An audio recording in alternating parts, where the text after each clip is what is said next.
क्या राधिका, क्या पति मिला है तुझे? आए दिन तो तू मायके में ही रहती है। हाँ तो दामाद राम जैसा मिला है हमें। और तुझे क्यों दिक्कत हो रही है भाई? और नहीं तो क्या माँ, अभी तो शादी हुई नहीं तो इतना झिक-झिक कर रहा है। कल को बीवी आ जाएगी तो और नहीं आने देगा मुझे मायके। अरे हाँ भाई, हम भी देखेंगे किसमें कितना है दम। हाँ भाई, हम भी देखेंगे किसमें दम है कि मेरी बेटी को ना आने दे। ये मेरा घर है, मेरा, समझे? अरे मैं तो जीजा जी की बात कर रहा था, बहुत सीधे हैं। वो मेरा दोस्त है ना प्रीतो, उसके जीजा जी तो जैसे पूरी औरत है औरत। जीजा जी कैसे औरत हो सकते हैं? तो दीदी क्या है? आदमी? अरे बस करना, फालतू के जोक्स में हंसी भी नहीं आती है। और उसने प्रीतू की बहन का वो हाल कर रखा है। अरे ना तो उसे मायके आने देता है और तो और कोई चाहता भी नहीं कि उनके जीजा घर आए। तभी डोरबेल बजती है। डोरबेल बजी तो राधिका भागी दरवाजे की तरफ। अरे आ गए आप? माँ, आ गए। दरवाजा खुला तो सामने खड़े थे विक्रम। सफेद कुर्ता, शांत चेहरा, हल्की सी मुस्कान, ना कोई शोर ना कोई ड्रामा। नमस्ते माँ जी, पैर छूता हूँ। जीते रहो बेटा, जीते रहो। आओ आओ, थक गए होंगे ना बेटा, बैठो। अरे थकान कैसी माँ जी, आपके घर आना तो एनर्जी देता है। पिता सोफे पर बैठे अखबार पढ़ रहे थे। विक्रम ने झुककर पैर छुए। अरे विक्रम बेटा, कब आए? बताया क्यों नहीं पहले? पापा जी, अपने घर आने के लिए भी अपॉइंटमेंट लेनी पड़ेगी क्या? वैसे भी राधिका यहाँ थी तो मैं भी चला आया। सोचा सब साथ मिलकर बैठेंगे। रोहन एक कोने में चुपचाप बैठा था। विक्रम ने खुद आगे बढ़कर उसके कंधे पर हाथ रखा। क्या हुआ साले साहब, मुंह क्यों लटका के बैठे हो? अब कुछ नहीं जीजा जी, बस ऐसे ही। ऐसे ही नहीं चलेगा यार। क्या चल रहा है कॉलेज में? पिछले महीने जो बोल रहे थे इंटर्नशिप वाला, उसका कुछ हुआ? नहीं जीजा जी, वो कंपनी ने रिजेक्ट कर दिया। अच्छा सुनो, रिजेक्शन का मतलब खत्म होना नहीं होता। मतलब ये होता है कि तुम अभी उस लेवल के नहीं हो। और ये बुरी बात नहीं है। बुरी बात ये होती जब तुम कोशिश ही नहीं करते। 2-3 और जगह अप्लाई करो, मुझे रेज्यूमे भेजो, मैं देखता हूँ। रोहन की आंखों में थोड़ी चमक आ गई। तभी किचन से माँ की आवाज़ आई। बेटा विक्रम, खाना लगाऊं? माँ जी बस 2 मिनट, पहले हाथ मुँह धो लूँ। सुनिए ना, अभी निकलना होगा ना हमें? मेरी सहेली का फ़ोन था, उसके यहाँ जाना था। विक्रम ने एक नज़र राधिका पर डाली, फिर मुस्कुराया। अरे यार, माँ ने खाना बनाया है, आज यहीं रुकते हैं, कल चले जाना सहेली के यहाँ, ठीक है? राधिका ने 2 सेकंड सोचा। ठीक है। बस इतना, न बहस न ड्रामा। खाने के टेबल पर माँ ने दाल, चावल, आलू की सब्जी और रोटी परोसी। माँ जी, ये आलू की सब्जी आपकी। बाकी सब बनाते हैं लेकिन जो बात आपके हाथ में है ना, वो कहीं नहीं है, सच बोल रहा हूँ। माँ खिलखिलाकर हंस पड़ी। अरे ज्यादा तारीफ मत कीजिए, नहीं तो ये राधिका सीखने की कोशिश भी नहीं करेगी। माँ। माँ जी ने बिल्कुल सही कहा है। खाने के बाद राधिका ने कहा कि उसे बाजार से कुछ लेना है। सुनिए ना, थोड़े पैसे चाहिए थे। विक्रम ने जेब से कार्ड निकाला और बिना एक भी सवाल किए टेबल पर रख दिया। पिन तुम्हें पता है ना? पिताजी ये सब देख रहे थे। चाय की चुस्की लेते हुए बोले। विक्रम बेटा, बहुत टेंशन है जिंदगी में आजकल। महंगाई, घर, ये सब। विक्रम ने शांति से कहा। पापा जी, आपको किसी चीज़ की चिंता नहीं करनी है। आप हैं, हम हैं, बस इतना काफ़ी है, बाकी सब हो जाएगा। रोहन दूर से ये सब देख रहा था। उसने धीरे से सोचा, शायद जीजा जी जैसा होना कमज़ोरी नहीं है। प्रीतु का घर ज़्यादा दूर नहीं था रोहन के घर से। रोहन जब पहुंचा तो घर में अजीब सी भागदौड़ मची हुई थी। अरे यार, आ गया, अच्छा वो, बैठ जा बैठ जा। तभी प्रीतु की माँ रसोई से निकली। हाथ में आटे की परात थी। अरे रोहन बेटा, आ गए? अच्छा हुआ। सुन, आज दीदी के ससुराल वाले आ रहे हैं, घर में काम ज़्यादा है, तुम भी हाथ बटाओ ना थोड़ा। दोस्त की बहन बहन ही होती है ना, तो दोस्त का फ़र्ज़ भी तो बनता है। रोहन कुछ बोलता इससे पहले परात उसके हाथ में थी। यार आया था बैठने और यहाँ तो नौकरी लग गई। खैर, रोहन और प्रीतु दोनों लग गए। कुर्सियां लगाई, कूलर साफ किया, किचन में सब्जी काटी। 1 घंटे की मेहनत के बाद घर चमक रहा था। तभी बाहर कार रुकने की आवाज़ आई। आ गए जीजा जी। दरवाज़ा खुला। अंदर दाखिल हुए संदीप जीजा जी। धूप का चश्मा, हाथ में मोबाइल, चेहरे पर ऐसा भाव जैसे किसी ने ज़बरदस्ती बुलाया हो। तो आ गए हम। वैसे रास्ता बहुत खराब है, गड्ढे ही गड्ढे है। आओ आओ बेटा, बैठो, थक गए होगे ना। संदीप सोफे पर बैठा। 2 मिनट भी नहीं हुए कि अरे पानी तो लाओ कोई। और जरा ठंडा देना, गर्म पानी मत देना। पानी आया, एक घूंट लिया। ये ठंडा है, फ्रिज का पानी नहीं है क्या घर में? बेटा अभी और ठंडा करवाती हूँ। हाँ और ये एसी क्यों नहीं चल रहा? इतनी गर्मी में कूलर से काम नहीं चलता। जीजा जी एसी में ना कुछ दिक्कत है, ठीक करवाना है। हाँ यही होता है, सही से रख रखाव नहीं होता ना। हमारे घर में तो 3 एसी है, एक भी कभी खराब नहीं हुआ। रोहन ने प्रीतु को देखा। प्रीतु ने नजरें चुरा ली। थोड़ी देर बाद खाना लगा। संदीप ने थाली देखी। दाल में तड़का नहीं है क्या? और रोटी कितनी मोटी है? हमारे घर में तो इतनी पतली पतली रोटी बनती है। माँ चुप रही। रोहन का दिल किया कि कह दे कि वहीं जाकर खा लो ना। खाने के बाद संदीप टहलते हुए घर देखने लगा। ये कमरा छोटा है, नक्शा किसने बनाया था? अरे हमारे घर का नक्शा देखो, हर कमरे में अलग बाथरूम है। फिर शादी की बात निकली। वैसे शादी में जो गाड़ी दी थी ना, वो सेकंड हैंड थी, मुझे पता चल गया था। नई गाड़ी देते तो ज्यादा अच्छा लगता। प्रीतु के पिता का चेहरा उतर गया, चुप रहे। फिर प्रीतु की बहन नेहा किचन से निकली। अरे सुनो, ये जो तुमने आज सब्जी बनाई है ना, नमक ज्यादा था। और वैसे घर भी ज्यादा साफ नहीं रहता तुम्हारा, ना खाना अच्छा ना घर। पता नहीं सफाई से क्या दुश्मनी है तुम लोगों की। नेहा ने बस हाँ बोला और अंदर चली गई। रोहन दूर बैठा सब देख रहा था। मन में हलचल मच रही थी। यार ये इंसान है या शिकायतों का पिटारा। पानी ठंडा नहीं, एसी नहीं, गाड़ी पुरानी, नक्शा गलत, रोटी मोटी और ऊपर से अपनी बीवी की भी बुराई। ये दामाद है ये इंस्पेक्टर।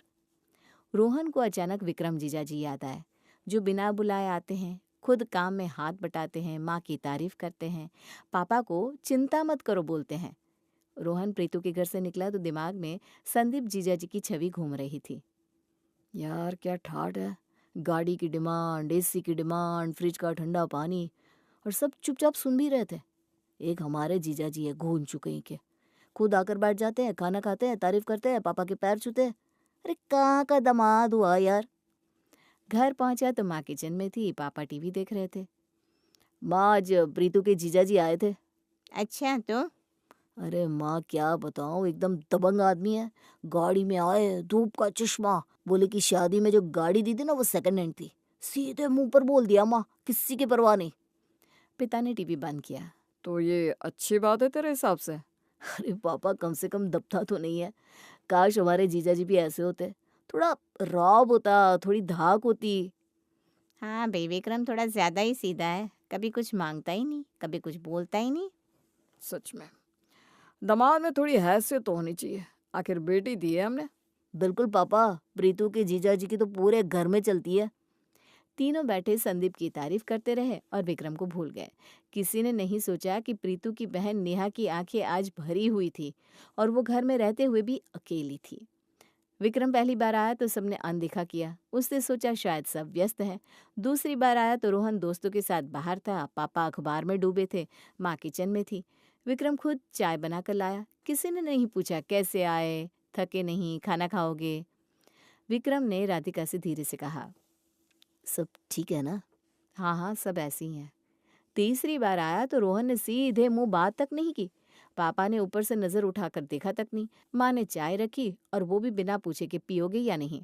विक्रम चुप रहा, मुस्कुराता रहा, सोचता रहा कि शायद अगली बार ठीक होगा। चौथी बार आया तो रोहन ने दोस्त से फोन पर जोर से कहा, हाँ यार, घोंचू जीजाजी फिर आए। विक्रम ने सुना, कुछ नहीं बोला। राधिका शर्म से पानी पानी हो गई। पांचवी बार आया तो माँ ने राधिका से कहा, वो भी सुनाई दे जाए इसलिए जोर से। अरे बेटा तेरे जीजाजी कुछ लेकर नहीं आते कभी? अरे बेटा तेरे पतिदेव कभी कुछ लेकर नहीं आते? प्रीतु के जीजाजी आते हैं तो मिठाई का डिब्बा, फल कुछ ना कुछ लाते हैं। ये तो खाली हाथ ही आ धमकते हैं हर बार। विक्रम ने चाय का कप रखा, उठा, बाहर गया। 15 मिनट में मिठाई का डिब्बा लेकर आया। माँ ने बिना शुक्रिया कहे डिब्बा रख दिया। उस दिन विक्रम ने राधिका से कहा, चलो घर चलते हैं। हाँ चलती हूँ, बस थोड़ी देर। माँ बीच में आ गई। अरे कहाँ जाएगी अभी, कल त्योहार है बेटी, यहीं रहेगी। विक्रम ने एक बार माँ को देखा, फिर शांत आवाज में कहा, माँ जी, राधिका मेरी बीवी है, त्योहार हम अपने घर में भी मना सकते हैं। तू मुझे सिखाएगा? मेरी बेटी है वो। और फिर वो पल आया जिसका किसी को अंदाजा नहीं था। हाँ माँ जी, आपकी बेटी है लेकिन अब मेरी बीवी है। और जब से शादी हुई है तब से मैं हर बार यहाँ आता हूँ, चुपचाप बैठता हूँ, घोंचू सुनता हूँ, खाली हाथ के ताने सुनता हूँ, बेटी नहीं आएगी सुनता हूँ। बहुत हो गया। आपने जो इज्जत देनी थी वो दी नहीं, जो मान देना था वो दिया नहीं। मैं दामाद हूँ, नौकर नहीं। चलो राधिका। राधिका उठी। माँ के चेहरे पर पहले हैरानी, फिर लाली।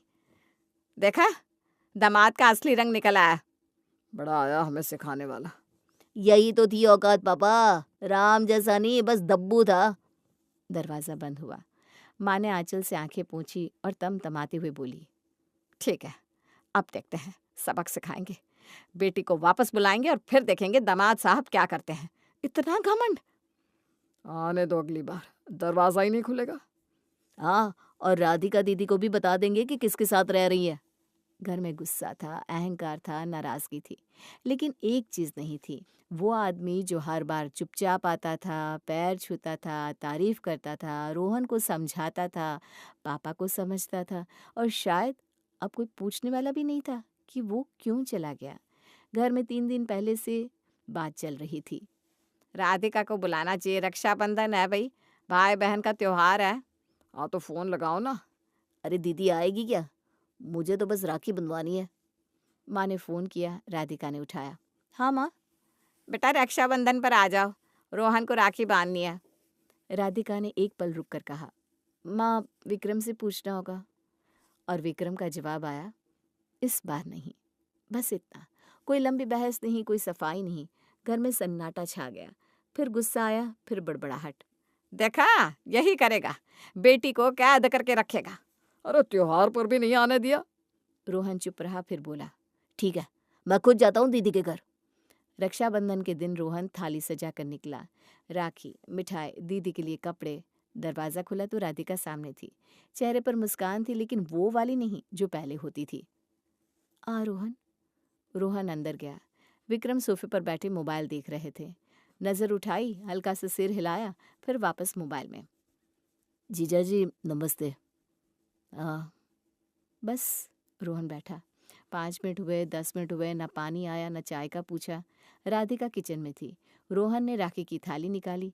राधिका ने राखी बांधी। रोहन ने लिफाफा दिया। राधिका ने खोला, अंदर कपड़े और कुछ पैसे थे। रोहन, ये कपड़े का रंग तो बिल्कुल अच्छा नहीं है, और इतने पैसे? प्रीतु के भाई ने अपनी बहन को सोने का सेट दिया था इस बार। रोहन के हाथ रुक गए। वो राधिका जो पहले कहती थी कि भाई ने दिया तो सोने से भी कीमती है, वो आज कह रही है कि रंग अच्छा नहीं है। खाने का तो किसी ने पूछा ही नहीं, पानी का भी नहीं पूछा। विक्रम उठे, बाहर चले गए और फिर वापस नहीं आए। रोहन आधे घंटे में उठ गया। जा रहे हो? हाँ दीदी, काम है। बाहर निकला तो धूप तेज थी।